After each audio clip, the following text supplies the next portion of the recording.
ពងសត្វស្លាបចម្រុះជាច្រើនប្រភេទរាប់ម៉ឺនក្បាលកំពុងតែបង្អួតសម្រស់ដើម្បីធ្វើការតាក់ទាញដល់ភ្ញៀវទេសចរនៅក្នុងនិងក្រៅស្រុកមកកំសាន្តគយគន់ទេសភាពស្អាតស្អាតពីទូមើលពងសត្វស្លាបនិងមច្ឆជាតិនាថ្ងៃរៀបលិចអមដោយសម្លេងកងរំពងរបស់សត្វស្លាបនៃសហគមន៍តំបន់ការពារធម្មជាតិទេសចរវាលរហាលកែអាវៀនដែលទាំងអស់នេះគឺជាសក្តានុពលទេសចរធម្មជាតិមួយនៅក្នុងឃុំស្នូលមានជ័យស្រុកប្រណិតព្រះខេត្តបន្ទាយមានជ័យ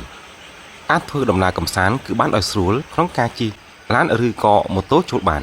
បើយើងជិះពីក្រុងសិរីសភ័ណ្ឌឆ្ពោះទៅស្រុកប្រណិតព្រះទៅដល់ភ្លើងស្តុំយើងត្រូវបត់ខាងស្ដាំដៃ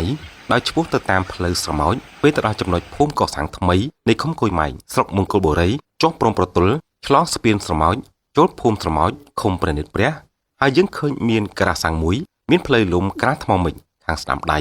ហើយយើងជិះចូលទៅដែលមានចម្ងាយប្រមាណជាង 2000 ម៉ែត្រនិងទៅដល់សហគមន៍តំបន់ការពារធម្មជាតិទេសចរវាលរហាលកែអាវៀន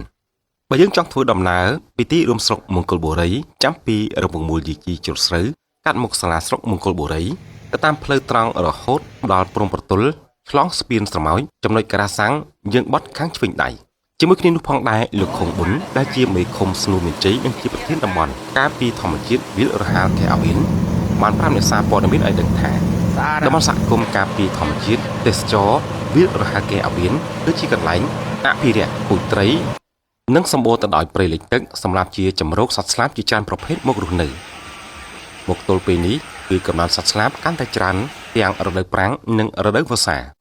លោកមេឃុំក៏បានបញ្ជាក់ថាតំបន់ការពារធម្មជាតិវាលរហាលកែអាវៀននេះមានផ្ទៃដីដែលបានចុះយាមកាសរុបប្រមាណជាង28ហិកតាហើយជាប់ព្រំប្រទល់ស្រុកត្រង់ចំនួន3គឺឃុំឈ្នួលមានជ័យស្រុកប្រណិតព្រះឃុំគួយម៉ែងស្រុកមង្គលបុរីនិងសកាត់នៀតត្រង់សិរីសភ័ណ្ឌខេត្តបន្ទាយមានជ័យម្យ៉ាងទៀតក្នុងនោះបែងចែកជាពី2មួយជំរកសត្វស្លាបចំនួន23ហិកតានិងតំបន់អភិរក្សត្រីចំនួន5ហិកតាហើយតំបន់អភិរក្សនេះសម្បូរដោយជីវៈចម្រុះជាច្រើនប្រភេទមានកុកសស្វាយយំស្វាយធំបុកត្រកព្រាលខ្យងងតុងក្អែកទឹងប្រយ៉ងសត្វស្មោញដែលជាសត្វកម្រចិត្តផុតពូជទន្ទឹមជាមួយគ្នានោះលោកខុងប៊ុនបានធ្វើការអំពាវនាវដល់បងប្អូនប្រជាពលរដ្ឋទាំងក្នុងនិងក្រៅស្រុកសូមអញ្ជើញមកទស្សនាកម្សាន្តនៅប្រភេទជីវៈចម្រុះដ៏សម្បូរបែបនៅក្នុងតំបន់ការពារធម្មជាតិវាលរហាលកែអាវៀនដើម្បីជួយលើកស្ទួយនៅវិស័យទេសចរនិងបរិស្ថានធម្មជាតិនៃទឹកដីនៃខេត្តបន្ទាយមានជ័យរបស់យើង